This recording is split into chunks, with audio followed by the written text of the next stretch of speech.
안녕하십니까, 강지연입니다. 한낮 기온이 30도를 넘는 더위가 시작되면서 마스크 착용에 불편을 호소하는 분들이 많습니다. 두께가 얇은 비말 차단용 마스크가 있기는 합니다만 판매 사이트에 접속하는 일부터 쉽지가 않은데요. 이런 상황이다 보니까 대중교통을 이용할 때 마스크를 벗는 이른바 노마스크족이 늘고 있다고 합니다. 저희 방송을 통해서도 자주 전해드렸듯이 이 마스크를 착용하는 것만으로도 감염 위험을 85%나 줄일 수 있습니다. 나와 모두의 안전을 위해 불편하더라도 마스크 쓰는 일 다시 한번 당부드리겠습니다. 시민의 방송 TBS는 월요일부터 일요일까지 아침 9시부터 9시 50분 TV와 유튜브를 통해 코로나19 특집 생방송을 보내드리고 있습니다. 질병관리본부에 따르면 어제 0시 기준으로 국내 코로나19 누적 확진자는 총 11,902명으로 집계됐습니다. 자, 먼저 서울 상황실에 나가 있는 기자 연결해서 지난밤 주요 내용과 현재까지 소식 정리하겠습니다. 김승환 기자. 네, 서울시 재난안전대책본부에 나와 있습니다. 예, 전국 코로나19 확진 현황부터 짚어주시죠. 어제 0시를 기준으로 50명의 코로나19 신규 확진자가 추가 집계됐습니다. 나흘 만에 하루 확진자 수가 다시 50명대로 올라선 겁니다. 지역 감염 43명, 해외 유입 7명이었습니다. 지역 감염은 대부분 수도권에서 발생했습니다. 서울 12명, 경기 20명, 인천 8명으로 모두 40명이 수도권 내 감염 사례였습니다. 다른 지역은 강원과 경남에서 각각 1명씩 지역 감염 확진자가 발생했습니다. 국내 코로나19 누적 확진자 수는 11,902명이 됐습니다. 이 중 1,611명은 완치 판정을 받아 퇴원했습니다. 현재 격리 중인 인원은 1,015명입니다. 사망자는 2명 늘어 276명이 됐습니다. 네, 여전히 수도권 지역을 중심으로 신규 확진자가 추가되고 있는데요. 수도권 상황만 좀 더 자세하게 들여다볼까요? 어제 오후 6시를 기준으로 서울시가 따로 집계해서 발표한 서울 지역 누적 확진자는 41명입니다. 정부의 0시 기준 집계 이후 14명이 추가로 확인됐습니다. 이 중 8명은 관악구의 건강용품 방문 판매 업체 리치웨이의 집단 감염으로부터 파생된 사례였습니다. 강남구 역삼동 소재 명성하우징 근무자 2명이 확진 판정을 받았는데 이곳 근무자 중 1명이 지난달 30일 리치웨이에 방문해 확진된 뒤 현재까지 다른 직원 4명이 잇따라 감염됐습니다. SJ투자회사 콜센터 직원 중 1명과 그 동거인도 어제 확진 판정을 받으면서 이곳 콜센터 관련 확진자도 모두 10명으로 늘었습니다. 서울뿐 아니라 콜센터 근무자들의 거주지인 김포와 부천, 인천 등에서도 확진자가 나왔습니다. 방역당국은 SJ투자회사 콜센터 근무자 중 첫 확진자가 리치웨이와 관련된 것으로 파악했습니다. 이 밖에 강남 소재 어학원을 통해 감염된 사례가 1명 있었고 부천시 쿠팡 물류센터와 송파구 마켓컬리 물류센터 또 양천구 탁구장과 관련한 확진자도 1명씩 늘었습니다. 예. 이 건강용품 방문 판매 업체인 그 리치웨이로부터의 감염이 이제 콜센터로까지 이어졌고 또 그들의 가족들 또 한편으로는 강남 소재 어학원이라든가 또 물류센터 또 탁구장 관련 확진자도 계속해서 산발적으로 증가를 하고 있는데요. 이런 식으로 집단 감염의 경로가 계속적으로 많아지고 있다는 부분이 정말 걱정입니다. 기존 경로가 제대로 차단되기 전에 또 다른 곳으로 번지고 있는 그런 양상으로 보여요. 양천구 탁구장과 리치웨이에서 시작된 감염은 현재 학원과 다른 방문 판문 업체에 넘어서 삼성전자로까지 퍼졌습니다. 어제 경기도에선 양천구 탁구장을 방문했던 송파구 강남 대성학원 구내식당 조리사의 부모도 추가로 양성 판정을 받았습니다. 아버지와 어머니까지 일가족 3명이 확진 판정을 받은 겁니다. 이 조리사의 어머니가 삼성전자 수원사업장 청소 용역업체 직원으로 확인되면서 삼성전자는 이 여성이 일한 건물을 폐쇄하고 직원 1,200여 명을 재택근무하도록 했습니다. 아버지는 수원에서 시내버스 기사로 일하는 것으로 알려졌습니다. 탁구클럽에서의 감염이 학원과 기업 또 대중교통으로도 연결되고 있는 겁니다. 특히 현재 진행 중인 감염이 대부분 수도권에서 발생하고 있어서 더 크게 확산될 위험이 있습니다. 어제 낮 12시를 기준으로 분류하면 수도권에서만 리치웨이 관련 감염은 89명, 탁구장 관련은 28명입니다. 롯데월드를 방문한 뒤 코로나19 확진 판정을 받았던 고3 학생은 어제 재검사에서 최종적으로 음성 판정이 나오면서 관련 경로에서는 감염 위험이 어느 정도 줄었습니다. 그렇군요. 그런데 이런 식의 상황이 계속적으로 이어지면 정부 입장도 참 난감하겠습니다. 이게 기존 감염 경로에 제대로 대처를 하기도 전에 또 다른 곳으로 번지니까 계속해서 대응하는 지역을 늘리다 보면 아무래도 집중도나 규모 면에서 한계가 있을 것 같은데요. 네, 어제 정은경 중앙방역대책본부장은 브리핑을 통해서 현재 진행 중인 감염의 연결고리를 끊지 못하면 대규모 유행 가능성도 배제할 수 없는 조심스러운 상황이라고 말했습니다. 이태원 클럽과 관련된 감염 확산 초기에는 2차 감염, 3차 감염처럼 몇 차 감염인지까지 파악하고 대처해 나갔었는데 현재는 사실상 몇 차인지 세기도 어려울 만큼 감염이 이어지고 있고 또 확진자의 10% 이상은 감염 경로가 불분명한 상태입니다. 정 본부장은 추가 전파를 봉쇄하고 전파 속도를 따라잡기 위해서 접촉자를 광범위하게 보고 검사와 격리를 진행하고 있지만 환자를 인지하는 시점이 늦어 집단 발병이 이어지고 있다면서 조금이라도 증상이 있으면 신속하게 검사를 받아달라고 당부했습니다. 모임을 자제하고 거리 두기를 유지하는 등 감염이 될 수 있는 환경을 피하는 것도 중요하지만 몸에 이상을 느낀다면 검사를 받아서 추가 전파가 되지 않도록 협조해달라는 겁니다.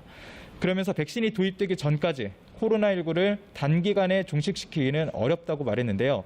현재 방역당국의 목표도 종식보다는 치료제 등 근본적인 해결 방안이 마련될 때까지 감염 확산을 억제하는 거라고 밝혔습니다. 네. 기본적인 개인 위생 수칙을 지키는 것은 당연한 것이고 또 자발적으로 또 검사를 몸에 이상이 있다면 자발적으로 검사를 받는 등 지금 같은 상황에선 그 어느 때보다 자발적인 시민들의 참여가 중요할 것 같습니다.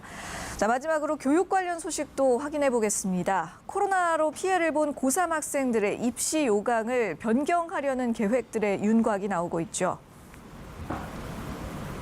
네, 대학교육협의회에 입시 방침을 손질하겠다고 알린 대학은 현재까지 서울대를 포함해서 모두 5곳으로 파악됐습니다. 서울대의 경우 구체적인 언급은 피하고 있는데 지역 균형 선발로 뽑는 합격 기준을 낮추는 방안을 검토 중인 것으로 알려졌습니다. 대학 수학능력시험 최저 학력 기준을 기존 3개 영역 2등급 이내에서 3등급 이내로 완화하는 겁니다. 연세대는 학생부 종합전형에서 평가 요소를 줄였습니다. 각종 대회 수상 실적이나 봉사활동 또 체험학습 관련 점수는 3학년 부분을 빼고 이렇게 반영하기로 한 겁니다. 석 달 늦은 등교 개학에 제대로 모의고사를 볼 기회도 또 생활기록부를 채워 넣을 시간도 줄어든 걸 감안한 겁니다. 서울대나 연세대 입시 요강은 다른 학교에도 일정 부분 영향을 주기 때문에 이 같은 계획 변경은 이어질 것으로 보입니다. 교육부는 구체적인 올해 입시 요강을 다음 달 확정하기로 했습니다. 수학 능력 시험은 예정대로 12월 3일에 진행됩니다. 지금까지 서울시 재난안전대책본부에서 전해드렸습니다. 네, 김승환 기자 수고하셨습니다. 계속해서 코로나19에 대해 좀 더 자세한 이야기들 나눠볼 텐데요. TBS 보도본부의 백창은 기자와 함께합니다. 어서 오십시오. 안녕하세요. 자, 국내 코로나19 신규 확진자 수가 나흘 만에 다시 50명대로 올라섰습니다. 지금 상황 정리해 주시죠. 네, 사흘 만에 다시 50명대에 올라선 건데 지난 1일부터 5일까지는 30명에서 40명대를 유지하다가 6일과 7일에 50명대로 올라섰었고요. 그러다가 8일과 9일에는 30명대로 떨어졌었는데 다시 50명대로 오른 겁니다. 네. 이 50명대라는 게 중요한 이유가 생활 속 거리두기 방역 체계의 기준선이 50명 미만이기 때문인데요. 이제 어제의 기준으로 이제 4월 8일 이후 5번째로 이 기준을 넘게 된 겁니다. 가장 큰 이유는 김 기자도 얘기했지만 수도권의 집단 감염이죠. 지역 발생이 43명, 해외 유입이 7명인데 이 지역 발생 43명 중에 40명이 수도권에서 나왔습니다. 네. 이 서울 양천구 탁구장과 관악구 건강용품 방문 판매업체 리치웨이발 집단 감염 영향이 아주 큽니다. 탁구장 집단 감염은 어제 낮 12시를 기준으로 관련 확진자가 54명이고요. 또 리치웨이 관련 확진자는 93명으로 10명 넘게 추가 감염됐습니다. 네네. 이미 리치웨이발 같은 경우는 아까도 얘기했지만 삼성전자 수원사업장 등 최소 4개 집단이 관련해서 확진자가 발생을 했고요. 이 중앙방역대책본부는 수도권을 중심으로 발생하는 이 집단 감염의 연결고리를 끊지 못하면 다시 대규모로 유행할 가능성도 배제할 수 없다고 밝혔습니다. 네. 그리고 최근에 그 롯데월드를 방문했다가 확진 판정을 받았던 그 고등학생의 경우는 입원 후에 재검사를 해보니까 또 음성이 나왔다고요. 맞습니다. 어제 서울시 교육청이 밝혔는데요. 지난 7일 코로나19 양성 판정을 받았던 서울 중랑구 원무고 3학년생 A양을 대상으로 검사를 다시 해본 결과 최종적으로 음성 판정이 나왔다고 밝혔습니다. 이 검사는 이제 여러 군데에서 했는데 보건환경연구원 또 서울의료원에서 실시한 검사에서 모두 음성이었고요. 또 면역 항체 검사에서도 음성 판정을 받아서 이 A양 접촉자들에 대한 자가격리는 모두 해제됐습니다. 네. 이에 따라서 A양의 밀접 접촉자를 포함한 원무고 학생들은 오늘부터 다시 정상적으로 등교를 하게 되고요. 방역당국은 처음에 A양이 양성이라고 나왔던 검사가 가짜 양성이었는지 아니면 다른 가능성이 있는지 전문가들이 판단하고 있다면서도 아직은 가짜 양성으로 판단하고 있진 않다고 밝혔습니다. 또 양성이 나왔을 당시에 사용했던 검체로 재검사를 진행한 뒤에 A양을 확진자로 분류할지 최종 판단하겠다고 밝혔습니다. 네. 그렇군요. 한편 또 어제부터 노래 연습장이나 클럽 등의 고위험 시설에 출입할 때 QR코드를 찍는 것이 의무화되기도 했죠. 맞습니다. 이 중앙재난안전대책본부에서 정한 전국 8개 종류 고위험 시설에 QR코드가 적용되는데요. 유흥주점 또는 노래 연습장, 단란주점, 헌팅포차, 콜라텍 등이 포함되고요. 또 그룹으로 모여서 격렬한 운동을 하는 곳이나 실내 스탠딩 공연장도 해당됩니다. 그러니까 불특정 다수가 밀집된 상태로 이용하는 시설은 모두 해당한다고 보면 되는데요. 네. 또 규모가 큰 학원을 중심으로도 자율적으로 QR코드를 적용하도록 하는 방안을 교육부가 추진 중이라고 합니다. 이 QR코드 적용 시설들 이용할 때에는 네이버 웹이나 앱을 통해서 휴대전화로 일회용 QR코드를 발급받아서 시설 관리자에게 제시해야 하고 이 시설 관리자들은 이것을 바탕으로 방문 기록을 만들게 됩니다. 수집된 정보는 4주 후에 파기되고요. 어제부터 시작되긴 했지만 이번 달 30일까지는 계도 기간이기 때문에 현장 단속만 하고 처벌은 하지 않습니다. 하지만 좀 익숙해질 수 있도록 미리 준비를 해놓으시면 좋을 것 같습니다. 예, 그래요. 조금 번거로울 수도 있겠지만 지금이야말로 그 우리 국민들의 좀 더 적극적인 협조가 무엇보다 중요한 시기가 아닌가 싶습니다. 또 이 역학조사에서 동선에 대해서 거짓말을 하는 사례도 계속적으로 적발이 되고 있는데 이건 정말 이래서는 안 되는 행동 아니겠습니까? 맞습니다. 어제 경기 남부지방경찰청이 발표한 결과 이 경기 남부 지역에서만 현재까지 81명이 역학조사 과정에서 거짓말을 하거나 아니면 자가격리돼 있는 상태에서 그 격리 장소를 이탈해서 신고됐다고 합니다. 지난 2월 말에 사실 20대 A씨가 대구 신천지 교회에 갔다가 확진자와 접촉해서 증상이 있다 이렇게 허위 신고를 해서 구속 송치된 뒤에 재판에 넘겨졌었잖아요. 네. 그제 이제 결과가 나왔는데 징역 2년의 실형을 선고받았습니다. 이렇게 역학조사를 방해할 경우 2년 이하의 징역 또는 2천만 원 이하의 벌금형을 받게 되니까 조심하셔야겠습니다. 맞습니다. 지금 정말 국가 전체가 방역에 힘을 쏟고 있는 만큼 방역 당국에 혼선을 줄 수 있는 그런 허위 신고라던가 장난 신고라던가 이런 행위는 반드시 자제를 해야겠습니다. 이런 가운데 방역 당국이 공개 기한이 지난 확진자의 동선 정보는 삭제하기로 결정을 했네요. 네, 이 확진자의 동선 정보가 계속해서 인터넷에 노출되다 보니까 네. 개인의 사생활 침해 우려도 있고 또 동선에 포함된 업소 같은 경우는 2차 피해가 발생을 하고요. 이런 피해를 막기 위해서 중앙재난안전대책본부가 이 정보 삭제에 대한 구체적인 방안을 마련했습니다. 네. 앞으로는 한국인터넷진흥원이 각 지방자치단체의 정보 삭제 요청을 받아서 일괄적으로 대응하기로 했는데요. 또 확진자 동선 정보에 대한 지침과 작성 양식을 만들어서 지자체에 배포하는 한편 인터넷 사업자에게는 동선 정보를 자율적으로 삭제해달라고 요청할 계획입니다. 이와 함께 이 확진자의 동선 정보를 공개할 필요성이 없어지면 이것을 아예 삭제할 수 있도록 하는 법적인 근거 마련에도 나선다고 합니다. 네, 알겠습니다.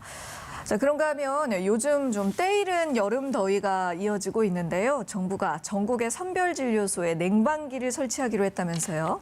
네, 사실 그제 인천 선별진료소에 파견된 그 보건소 직원 3명이 검사 일을 하다가 탈진해서 쓰러지는 일이 있었잖아요. 그랬었죠. 예, 그래서 이제 정부가 급하게 대책을 마련했습니다. 네. 이 중앙사고수습본부가 전국 614개의 선별진료소에 냉방기를 설치하기 위한 예산 30억 원을 즉시 투입하겠다고 밝혔는데요. 이 선별진료소가 냉방기를 먼저 설치한 뒤에 중수본의 비용을 청구하면 이 중수본이 설치비 전액을 지원을 하게 됩니다. 이 밖에도 또 여름철 선별진료소 운영을 위한 방안이 마련됐는데요. 평소에 두꺼운 방호복을 입고 근무하는 의료진을 위해서 좀 상대적으로 두께가 얇은 수술용 가운을 입도록 하는 방안이 마련됐고요. 네. 또 찾아오는 사람이 없는데도 선별진료소에서 이제 계속 상시 대기하는 인력들을 줄이기 위해서 사전 예약제를 운영하고 또 기온이 특히 높은 낮 12시에서 오후 4시까지는 운영 시간을 줄이기로 했습니다. 또 아예 옷 안에 냉매가 들어있는 아이스 쿨러를 도입하는 안도 검토 중이라고 합니다. 네. 이 어떤 의료 현장 일선에서 최전선에서 사투를 벌이고 있는 어떤 의료진들을 위한 이런 적절한 대책들이 마련돼야겠고요. 또 그뿐만 아니라 다가오는 여름, 새로운 계절적인 환경의 방역 측면에서 여러모로 잘 대비를 해야겠습니다. 한편 또 일반 업종에 종사하는 무급휴직자들도 정부 지원을 받을 수 있는 길이 열렸다면서요. 맞습니다. 지금까지는 이 무급휴직 노동자에 대한 지원이 특별고용지원 업종에만 해당이 됐거든요. 네. 그런데 이제 다음 달 7월부터는 이게 일반 업종으로까지 확대됩니다. 이에 따라서 코로나19 사태로 한 달 이상의 유급휴직을 거쳐서 30일 이상 무급휴직에 들어간 노동자는 1인당 50만 원씩 최장 3개월까지 이 지원금을 받을 수 있습니다. 네, 잘 참고해 보시면 좋겠습니다. 자, 어제 통계청이 우리나라의 지난달 고용 동향을 발표했습니다. 또 이 결과도 주목을 해봐야겠는데 내용 어땠습니까? 네, 코로나19로 우리 고용시장 많이 위축됐습니다. 실업자와 실업률 모두 통계 작성을 시작한 1999년 이후 가장 높은 수준을 보였는데요. 보도본부 이민정 기자의 분석 듣고 얘기 이어나가겠습니다. 코로나19 이후 한 시민단체에는 회사에서 부당한 대우를 받았다는 제보가 잇따랐습니다. 주로 무기한 무급휴직을 강요받았다, 또 자진 퇴사를 거부했더니 지방으로 발령이 났고 결국 그만뒀다는 사례들이었습니다. 저희 들어온 제보 전체 중에서 한 40% 정도가 코로나로 인한 부당한 대우를 받았다. 3월까지만 해도 연차휴가 강요가 많았는데 4월, 5월로 넘어가면서 무급휴직과 권고사직이나 해고를 강요하고 있다는. 이렇게 자신의 자리에서 열심히 일하던 사람들이 거리로 내몰리면서 우리 고용 상황 계속 내리막길입니다. 지난달 실업자 수는 127만 8천 명, 실업률은 4.5%입니다. 모두 5월 기준으로 지난 1999년 이후 최고치입니다. 일자리를 찾겠다는 사람들은 늘었지만 고용 상황은 계속 좋지 않습니다. 지난달 취업자 수는 1년 전보다 39만 2천 명 감소했습니다. 4월과 비교해서 감소폭은 다소 줄었지만 3, 4, 5월 석 달 연속 감소세입니다. 주로 청년층, 임시 일용직, 자영업자 등 고용 취약계층에 타격이 집중됐습니다. 도 소매업, 숙박, 음식점업 등에서 많이 줄었고 특히 제조업 피해가 컸습니다. 국내 경기 둔화, 수출 감소 등 코로나19의 2차 충격에 따른 제조업 고용 리스크가 큰 상황입니다. 정부는 일단 4월과 5월을 비교했을 때 고용 상황이 서서히 충격에서 벗어나고 있다고 평가하고 있습니다. 현장 상황도 그럴까요? 업계 관계자의 말 들어봤습니다. 매출은 없는데 인건비는 줘야 되고 대출 받아서 주고 있죠. 풀릴 때를 기다리는데 늦어도 한 4월 말이나 정리가 되지 않을까. 근데 이게 재확산되고 그러니까 앞으로 어떻게 될지 예측을 못하고 상당히 염려가 많이 되고 있어요. 한치 앞을 예측할 수 없는 코로나19 상황에서 일자리 상황이 회복 조짐을 보이기 시작했다는 정부의 판단은 너무 이르다는 평가가 나옵니다. TBS 이민정입니다. 네, 고용 동향 관련 리포트 보고 오셨는데요. 그러니까 정부의 해석과 현장의 목소리가 다른 상황인 거잖아요. 앞으로의 향방이 어떻게 될지 또 주의 깊게 지켜봐야겠습니다. 이런 가운데 오늘부터 내년도 최저임금 심의가 시작됩니다. 네, 최저임금위원회가 오늘 오후에 전원회의를 열어서 내년도 최저임금 심의에 착수하는데요. 이 내년도 최저임금 심의의 최대 변수는 역시나 코로나19입니다. 이 올해 최저임금이 시간당 8,590원, 지난해보다 2.9% 오른 금액이었는데요. 이 경영계는 코로나19로 기업의 임금 지급 능력이 나빠져서 최저임금 인상은 어렵다는 입장이고요. 반면에 노동계는 코로나19로 생계에 어려움을 겪는 저임금 노동자를 위해서 일정 수준 인상은 해야 한다, 이렇게 주장하고 있습니다. 이 양쪽 입장이 많이 다르기 때문에 이번 최저임금 심의도 좀 어려울 걸로 보이는데요.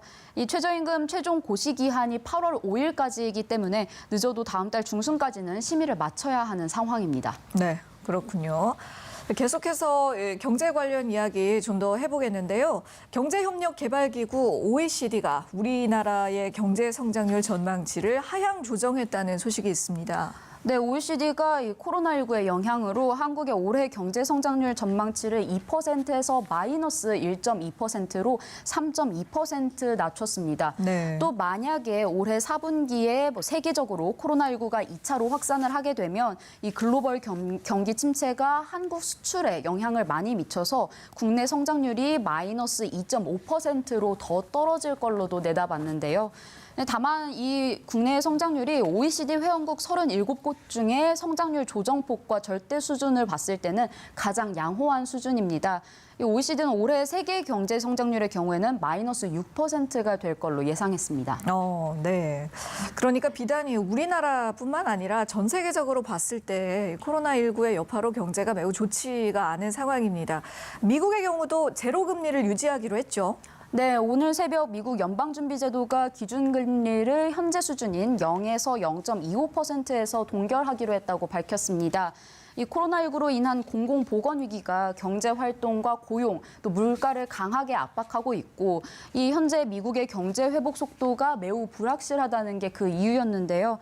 또 중기적으로 봤을 때도 계속해서 위험성이 크다고 평가했습니다. 또 중앙은행인 이 연방준비제도 위원들이 향후 금리 전망치를 내놨는데 2022년까지 금리 인상을 예상한 위원이 없었습니다. 네. 그러니까 이 제로 금리 상태가 길면 2022년까지 좀 상당 기간 이어질 걸로 보입니다. 이 연방준비제도는 미국 경제를 지원하기 위해서 모든 범위의 정책 수단을 동원하겠다면서 좀 다시 한번 적극적인 정책 의지를 밝혔습니다. 예. 자, 이제 끝으로 해외 상황들 좀 더 살펴보겠습니다. 다른 나라 상황들은 요즘 좀 어떤가요? 네, 최근 코로나19가 다시 확산하고 있는 이란이 있죠. 현지 시간으로 10일 기준으로 전날보다 확진자 2천여 명이 늘어서 누적 확진자 17만 7천여 명 기록했고요. 지난달 26일 이후 15일 만에 다행히 가장 낮은 수준이긴 합니다. 네. 그런데 이 사망자는 9일 만에 다시 80명대로 접어들어서 81명을 기록했습니다.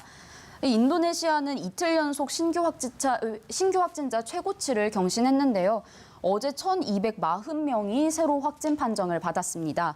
이 인도네시아는 사실 지난 8일부터 준봉쇄 조치에 해당하는 이 대규모 사회적 제약을 상당 부분 완화했었는데 또 이로 인한 확진자 증가세는 아직 반영되지 않은 거라서 이제 추가 감염자가 더 나올 우려가 큰 상황입니다. 네네. 또 인도네시아는 이 인구 대비 검사 비율이 100만 명당 1,000명, 0.1%에 불과해서 또 확진자가 또다시 갑자기 급증할 수 있는 우려도 같이 나오고 있는 상황입니다. 네, 그러니까 이 인도네시아의 경우는 사실상 아직까지 다수의 인원을 대상으로 검사가 아직 이루어지지 않은 상황인 거잖아요. 네, 맞습니다. 그러니까 충분히 또 확진자가 급증할 수 있는 위험성이 있고 좀 우려가 됩니다.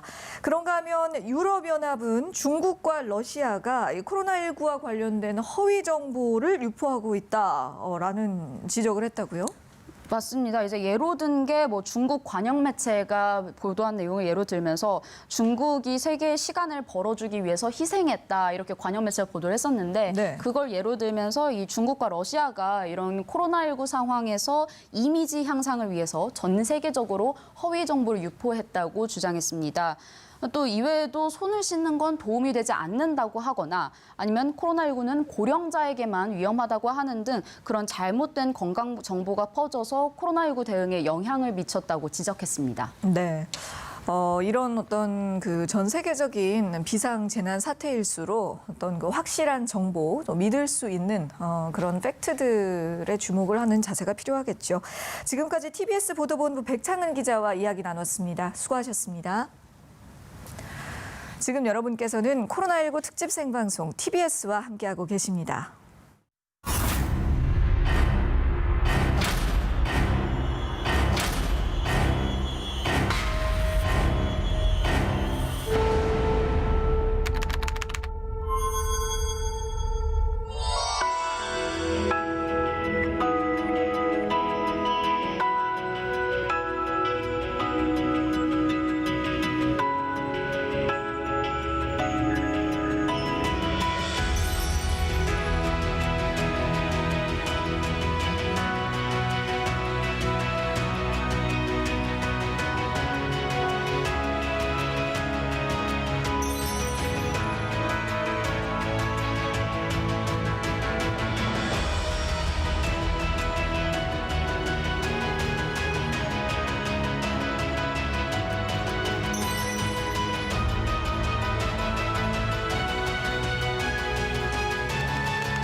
네, 이번에는 코로나19에 대한 더 자세한 내용과 이슈들 전문가와 함께 짚어보는 시간입니다.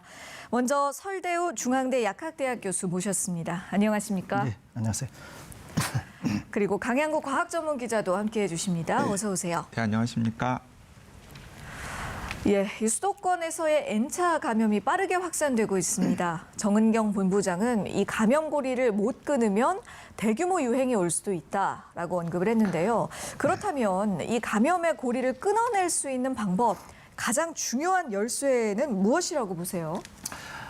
제가 우선 그걸 말씀을 드리기 전에요. 좀 몇 가지 짚어보고 그 말씀으로 돌아갈까 싶습니다. 예. 우선 하나는 수도권인 경우에 지금의 그 확산이 대규모 확산이 거의 뭐 기정사실화되고 있는 방향으로 가고 있습니다. 먼저 우리가 이것을 이해를 해야 될 것 같아요. 또 다른 하나는 N차 감염 물어보셨는데 네. 무엇보다도 중요한 게 지금의 제일 큰 문제는 우리가 서둘러 봉쇄를 해제하면서 생활 속 거리두기로 와버렸다는 겁니다. 그렇기 때문에 N차 감염을 막기 위해서는 생활 속 거리두기에서 다시 돌아가야 되는데 이 돌아가기가 어렵다는 거죠, 이게. 네. 그렇기 때문에 지금 많은 사람들이 곳곳에서 모이고 있고 긴장이 이완이 되기 때문에 이 문제가 해결이 안 되고 있는 거죠.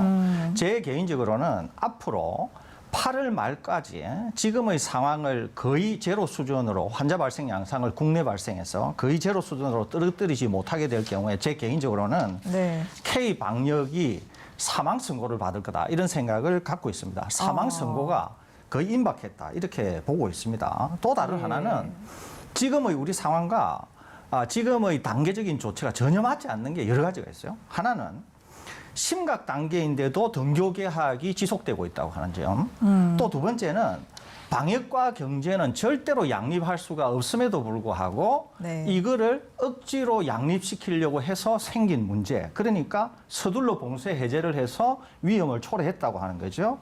그러면 이런 모든 것들을 두고 어떻게 그러면 N차 감염을 막고 이전으로 돌아갈 것인가. 첫 번째는 제가 볼 때는 지금의 중대본 본부장인 총리를 경질해야 된다. 이 생각을 갖고 있습니다. 그러니까 대통령께서 총리를 경질해야 된다. 그래야만이 지금의 사태를 어느 정도 안정화시킬 수 있다. 제가 왜 그런 생각을 갖고 있냐 하면은 지금의 총리 개인이 갖고 있는 경제와 방역에 대한 생각이 방역과는 전혀 맞지가 않아요. 그러니까 초기에는 방역 전문가 내지는 전문가들의 얘기를 들어서 방역이 추구해야 되는 방향으로 나아갔었는데 이후에는 자기가 어느 정도 방역에 대해서 알게 되면서 본인이 독단적인 결정을 상당히 많이 내리게 됩니다. 그러면서 지금의 상황이 초래됐다고 보는 것이죠. 예. 그런데 어제는 방귀 낀 놈이 화를 낸다고 총리께서 이런 말씀을 하셨어요. 구상권을 청구하겠다. 이런 말씀까지도 하셨습니다. 네네. 그 얘기는 뭐냐면은 실제로 본인이 잘못했음에도 불구하고 방역에 협조하지 않는 일반 국민에게 자기의 잘못을 뒤집어 씌운다. 이런 어떤 인상을 책임의 주체를 자꾸 국민에게 잘못 돌리고 있다는 말씀을 하고 싶으신 거죠. 그렇습니다. 예, 예. 그렇기 때문에 지금 이런 문제가 해결이 안 되고 있거든요. 네네. 그 왜 그러느냐? 지금 총리라고 하는 사람이 방대본 수장에 있기 때문에 그러는 거예요. 그렇기 때문에 저는 이제 대통령께서 K방역이 사망 선고를 받지 않으려고 하면 대통령께서 직접 나서셔야 되고 네. 그 첫 번째 단계로서 총리를 경질해야 된다. 예, 그런 예. 다음에 방역 예, 컨트롤 타워를 새로이 정립해야 된다. 그래야만이 지금의 사태를 수습할 수 있고 네. 동시에 N차 감염으로 확대되고 있는 수도권에서의 문제를 해결할 수 있다. 예. 그것이 첫 지름길이다. 이렇게 말씀드리겠습니다. 예, 알겠습니다. 지금 이 수도권에서의 N차 감염의 고리를 어떻게 끊어낼 것인가가 현재 이 방역의 현황에서 가장 중요한 부분일 텐데요. 특히나 지금 감염이 고령층을 중심으로 번지고 있다는 부분이 가장 걱정되는 대목입니다. 최근 이 한국인 코로나19 환자의 중증 진행을 가늠할 수 있는 위험 요인이 밝혀졌다는 또 소식도 있었는데요. 이건 어떤 내용인가요? 네, 이 영남대학교 병원 연구진이 연구한 결과를 이제 발표한 내용인데요. 네. 국내 코로나19 환자들을 이제 확인을 해보니까 크게 이제 그 4가지 악화 요인이 있다라고 이야기를 했습니다. 예. 처음은 병원으로 이제 입원하는 시점, 그러니까 내원하는 시점에서 체온이 37.8도 이상이 되는지, 예, 그리고 그분이 당뇨와 같은 기저질환을 가지고 있는지, 혹은 심장 손상과 같은 기저질환을 가지고 있었는지, 또 입원할 당시에 산소 포화도가 낮은지, 이 네 가지 요인으로 판단을 해봤더니 이 네 가지 중에서 세 가지 이상을 보유한 분은 거의 100% 중증으로 악화되고 예. 두 가지만 보유하고 있는 분들도 60% 이상 악화되고 이제 한 가지만 보유한 분들도 10명 중에 한 분 정도는 상당히 심각한 수준으로 진행될 수 있다라는 사실들을 예. 영남대학교 연구진이 영남대학교에서 직접 진료를 했던 코로나19 중증 환자들을 통해서 이제 분석한 결과입니다. 이제 이 연구 결과가 상당히 의미가 있는 게 무엇이냐면은 앞으로 수도권에서 고령자 중증 환자들이 나타날 가능성이 굉장히 크고요. 네. 그들이 들어왔을 때 영남대학교 연구진이 분석한 이런 네 가지 사항들을 체크한 다음에 이 네 가지 사항에 해당되는 분들이 있다면은 아 이분은 중증으로 악화될 가능성이 있기 때문에 네. 좀 더 적극적인 처치를 선제적으로 할 수 있는 가능성이 열리는 것이죠. 그러니까 그 중증 환자로 발전할 가능성이 있는 그런 네. 환자들을 조기에 좀 선제적으로 선별할 수 있는 좀 어떤 하나의 기준이 생겼다는 의미로 볼 수가 있겠군요. 그런가 하면 또 어제 방역당국 브리핑 내용을 보니까요. 무증상일 경우에 밀접 접촉자의 2차 공격률이 0.8%밖에 안 된다라는 내용도 있었거든요. 여기서 2차 공격률이라는 게 어떤 개념인지 궁금합니다. 예, 2차 공격률은 재생산 지수와 매우 유사해 보이기는 하지만 실제로는 아주 상당히 다른 개념입니다. 실제로는. 네. 2차 공격률은 실제로 감염자 한 명이 가령 100명하고 밀접 접촉을 했을 때 예. 몇 사람에게 감염 전파를 시키나 하는 것이거든요. 네. 그러니까 만일에 1%다. 그러면은 그 감염자가 100명을 만났을 때 한 명에게 전파를 시킨다. 이런 개념이에요. 예. 이것은 단일 사건에 대해서 얘기하는 겁니다. 예, 그러니까 예. 한 번의 사건에 대해서 얘기하는 거죠. 전파라고 하는 한 번의 사건에 대해서. 네. 그런데 재생산 지수는 한 번이 아니라 여러 번 중첩되어서 통계적으로 한 사람이 몇 사람에게 전파를 했나라고 하는 것을 보여주는 것이거든요. 그러니까 예를 들면은 한 명에게 옮기고 또 한 명이 두 명에게 옮기고 두 명에게 네 명에게 옮기고 이랬을 때 그 전체를 가지고 계산한 거가 재생산 지수가 되는 것이고 네. 지금 공격률 같은 경우에는 단지 한 명이 한 번의 사건, 남에게 한 번 딱 옮겼을 때의 그 사건, 그 한 번만 가지고 평가를 하는 겁니다. 그러니까 무증상자인 경우에는 거의 0.8% 정도의 공격률을 가지고 있고 예. 또 증상이 심해지면 심해질수록 공격률이 높아지게 됩니다. 그러니까 증상이 아주 낮은 분들은 뭐 한 3% 또는 좀 더 높은 분들은 증상이 좀 더 많이 나타나는 분들은 5%가 넘고 이렇게 네. 그래서 무증상일 때는 아주 낮고 또 경증인데 본인이 무증상으로 느끼는 분, 실제로는 경증이죠. 이런 네. 분들도 뭐 한 3%, 그다음에 좀 더 증상을 많이 드러내는 분은 5% 이상 이렇게 차이가 나게 되는 것인데 그런 것들을 우리 당국이 이제 공식적으로 발표를 했다는 거. 그리고 WHO가 무증상 감염과 관련해서 우리 당국 입장과는 다른 입장을 얘기했고 전 세계의 많은 전문가들로부터 공격받고 그렇기 때문에 제가 늘 말씀드린 것처럼 현재 우리 질본이 상당한 수준을 유지하고 있고 네. WHO보다 훨씬 신뢰할 수 있는 정도의 정보를 제공하고 있다. 이렇게 예. 얘기할 수 있겠습니다. 네. 그렇군요. 이렇게 산발적 집단 감염이 계속되면서 이런 그 개념들도 또 주목을 받고 있고 또 한 측면으로는 우려가 되는 부분이 가족 간 정말 가까운 함께 한 공간에서 지내는 사람들 간의 감염이 늘어나고 있다는 부분입니다. 아무래도 가족 간에는 경각심이 덜한 것이 사실인데요. 이 가까운 가족일수록 오히려 조금 더 거리두기에 신경을 써야 하는 게 사실은 당연한 이야기 아닐까요? 네, 그런데 가족 간 거리 유지를 한다는 게 사실은 쉬운 게 아니잖아요. 현실적으로. 그러니까 네. 가족 간 거리 유지를 통해서 바이러스 전파를 막을 수 있을 가능성은 사실은 굉장히 낮아 보입니다. 왜냐하면 어쨌든 간에 같은 생활 공간을 점유하고 있고 오랫동안 시간을 같이 보내면서 접촉을 하기 때문에 중국이나 우리나라 혹은 유럽이나 미국의 여러 사례들을 보면은 가족 간 전파 사례들이 굉장히 많은 것도 사실은 그런 이유 때문이거든요. 네. 근데 저는 이제 이런 부분들에 오히려 좀 이런 식으로 접근을 해야 되겠다는 생각이 드는데 이제 가족들 중에서 고위험군이 있는 경우에는 가족의 구성원들이 좀 경각심을 가질 필요는 분명히 있다라는 것입니다.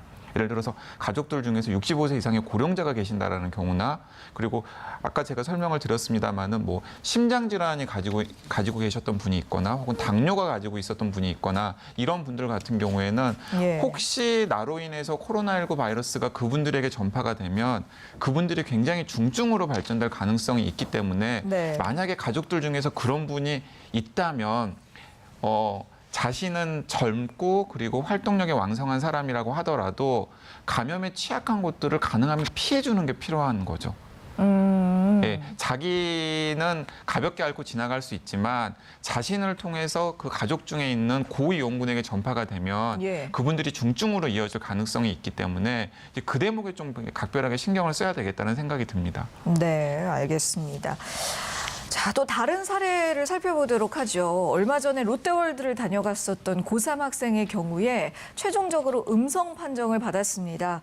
이와 관련해서 정은경 본부장은 이 학생의 사례가 거짓 양성인지 검토 중이다라고 말했거든요. 이 거짓 양성이라는 건 또 어떤 상황인가요? 예, 이거는 이제 전문적인 용어로는 false positive라 그러는데요. 네. 그러니까 이제 거짓 양성이니까 좀 용어에 오해가 있을 수 있어요. 예를 들면은 혹시 이 학생이 거짓말을 한 게 아니냐 이렇게 생각도 오해가 될 수 있는 거거든요. 전혀 그런 건 아니고요. 이거는 네.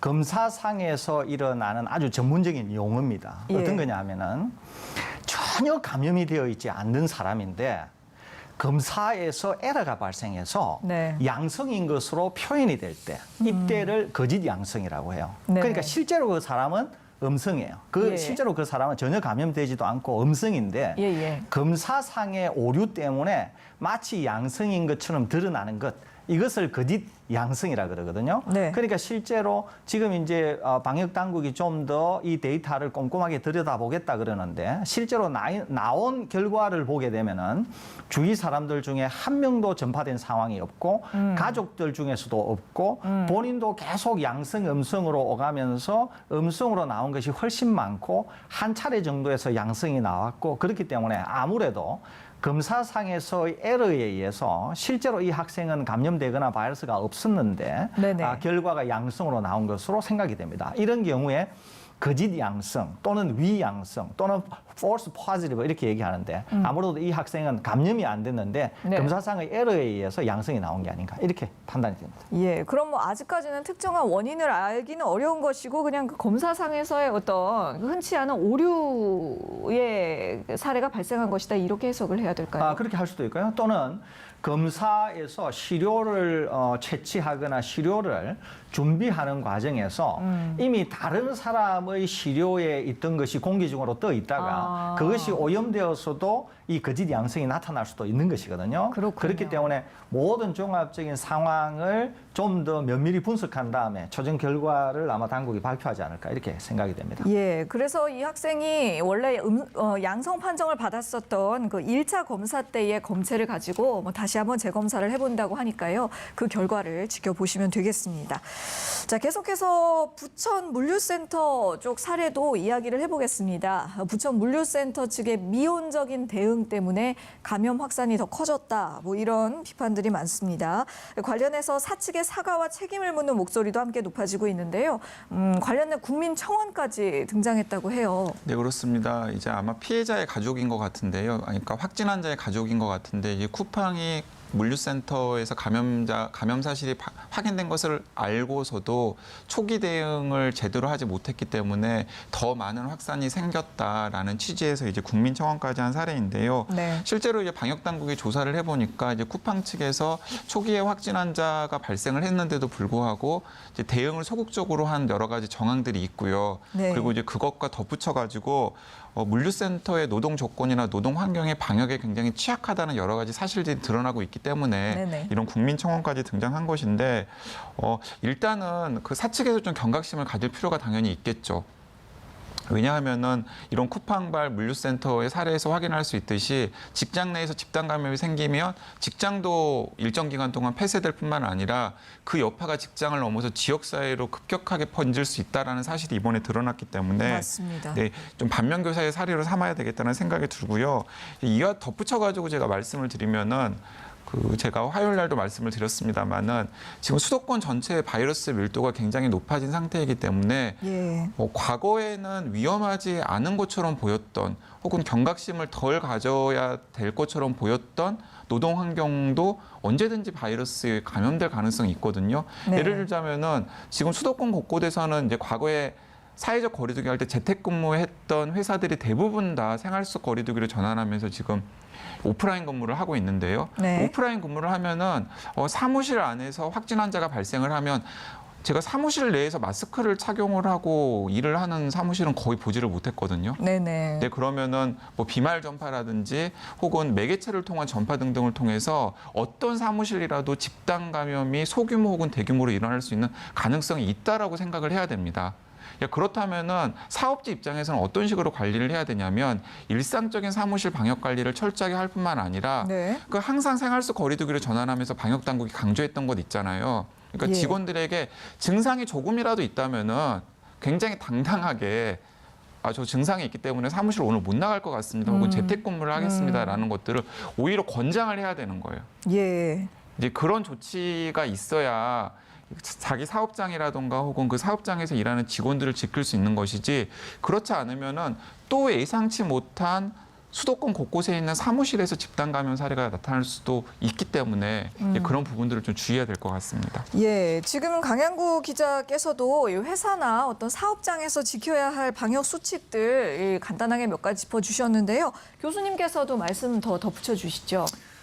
지금 이제 수도권에서 제일 문제가 되고 있는 것 중에 하나가 이제 깜깜이 또는 조용한 전파입니다. 이런 경우에는 이제 발열 체크라든지 통상적인 수단을 통해서 걸러내기가 어렵습니다. 그런데 이제 우리 강 기자님께서 좋은 지적을 해주셨는데 우선 하나는 이제 곧 조만간 이제 환절기가 찾아오게 되면 이제 감기 증상도 생길 수가 있습니다. 그렇게 되면은 코로나19와 감기가 구분이 안 되는 상황이 생길 수가 있거든요. 그렇게 되면은 많은 분들이 감기 증상으로 이 코로나19가 아닌가 이러면서 출근에 대한 어떤 회사에 출근을 하기 어렵다 이렇게 얘기할 수가 있어요. 그렇게 되면은 회사가 적극적으로 그런 인식을 받아들여 줘야 됩니다. 또 다른 하나는 지금 현재로서 각 회사나 이렇게 집단 방역과 관련해 방역 관리자를 지정하도록 되어 있거든요. 그러니까 일부 전문 지식을 가지고 있거나 그렇지 않다고 하더라도 방역 관리자께서 끊임없이 자기네 회사 상황에 맞추어서 계속적으로 긴장을 가져야 됩니다. 예컨대 그 어떤 경우에도 회사가 하려고 하는 회식이라든지 또는 회의에 있어서의 어떤 그런 사회적 거리두기 또 조금이라도 몸이 불편하면은 그런 어떤 출근과 관련한 데 대해서 방역 관리자가 확실한 입장을 견지한다든지 또는 점심이나 심지어 차를 마실 때 잠시 회사를 나갔다 오는 경우에 있어서도 본인들이 요즘에 밀집도가 너무 높은 곳은 좀 피해달라든지 아니면은 테이크아웃 정도를 해서 커피나 이런 것도 마셔주면 좋겠다라고 하는 등 끊임없이 회사에 소속된 분들에게 그런 방역과 관련한 지침을 계속적으로 얘기를 해야 되는 것이거든요. 그런데 이제 그러지 못하게 될 경우 또는 회사 내에서의 어떤 직급이나 위계 질서나 또는 어떤 뭐 안면 이런 것들 때문에 그렇게 못할 경우에는 순식간에 어려움에 처할 수 있는 것이거든요. 그래서 회사도 이런 점에서 지금은 상당히 수도권에서 바이러스가 지역사회에서 농도가 높아지고 있고 경우에 따라서는 언제든지 회사 내로 유입될 수 있을 뿐만 아니라 동시에 굉장히 고위험 시설에는 지금 굉장히 긴장을 해야 되는 그런 상황이 있거든요. 그렇기 때문에 이런 거를 종합적으로 항상 생각해서 적절히 대처해야 되지 않을까 이렇게 생각이 듭니다. 맞는 말씀입니다. 뭐 계속적으로 강조드리고 있습니다만 개인과 또 회사 또는 기업 그리고 정부와 방역 당국 모두의 노력이 함께 이루어져야만 우리가 지금 이 코로나19 사태를 잘 극복해 나갈 수가 있겠는데요. 그래서 또 이 방역 당국에서는 감염 취약지대를 발굴해서 이에 대한 방역 대책을 보완하겠다라고 또 발표를 했습니다. 뭐 휴게소라든가 인력사무소, 한바식당 이런 곳들이 대상에 포함이 됐었는데요.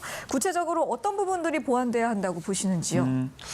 뭐 방역 당국이 어쨌든 간에 그 방역과 관련해서 취약한 곳들을 찾아가지고 무엇인가 선제적 조치를 하겠다라는 것 자체는 제가 뭐 인정을 해드리고 싶습니다만은 근데 이제 이미 좀 약간 늦은 감이 있습니다.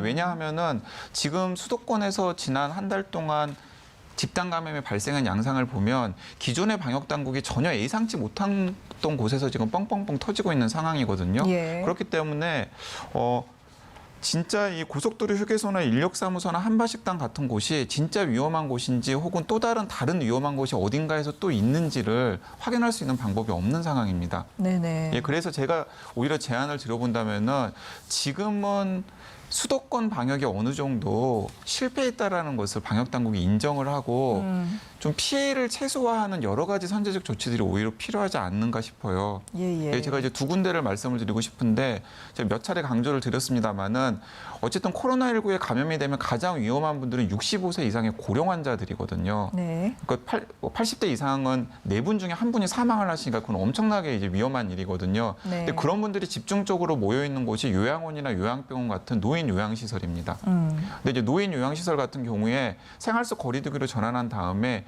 외부와의 접촉면이 굉장히 넓어진 상황이거든요. 그렇기 때문에 지금 이 순간에도 혹은 앞으로 언제든지 노인 요양병원에서 집단 감염이 생길 수가 있고 네. 그러면 그건 곧바로 끔찍한 희생으로 이어질 가능성이 있기 때문에 그런 부분들에 대한 선제적인 보호 조치가 지금 오히려 필요해서 예. 수도권 감염이 좀 걷잡을 수 없는 양상으로 생기더라도 피해를 최소화할 수 있는 전략들을 좀 선제적으로 오히려 고민해야 되는 게 아닌가라는 생각이 듭니다. 예, 그러니까 선제적인 어떤 조치의 방향이 물론 예방 쪽도 중요하겠습니다만 그 피해를 최소화하는 네, 쪽으로 피해 완화 쪽으로. 예, 그쪽으로도 중요하다는 말씀이셨죠. 지금 그 고위험군에 속하는 어르신들에 대한 언급이 잠깐 나왔어요. 그런데 이 코로나19 사태 이후로 실제로 경로당이라던가 복지관 또 무더위 쉼터 이런 곳들이 문을 열지 않고 있습니다. 이 감염에 대한 우려 때문이겠죠. 이렇게 되면 뭐 어르신들이라던가 취약계층들은 올 여름을 어떻게 나야 할지 또 걱정들을 많이 하시거든요. 다른 이야기는 합니다만 이것도 코로나19라는 감염병 외에 다른 측면으로 건강을 위협하는 것은 아닌지 또 이 부분도 우려스럽습니다. 예, 그럼에도 불구하고 죄송합니다. 이분들에게 있어서 코로나19는 네. 죄송합니다. 예. 가장 위험한 요인 중에 하나예요. 네네. 그렇기 때문에 좀 불편하시고 좀 뭔가 더위를 이기기가 어렵고 그럼에도 불구하고 코로나19가 더 위험하기 때문에 네. 당분간은 아마 모임 자체를 좀 중지하시고 어려움이 있으시더라도 더 큰 위험을 피하는 게 지금으로서는 네. 좀 더 적당해 보인다. 이런 말씀을 드리고 싶습니다. 네, 잘 알겠습니다. 지금까지 서울대유 중앙대 약학대학 교수 그리고 강양구 과학전문기자와 말씀 나눴습니다. 두 분 수고하셨습니다. 저희가 오늘 준비한 소식은 여기까지입니다. 건강한 하루 보내십시오. 고맙습니다.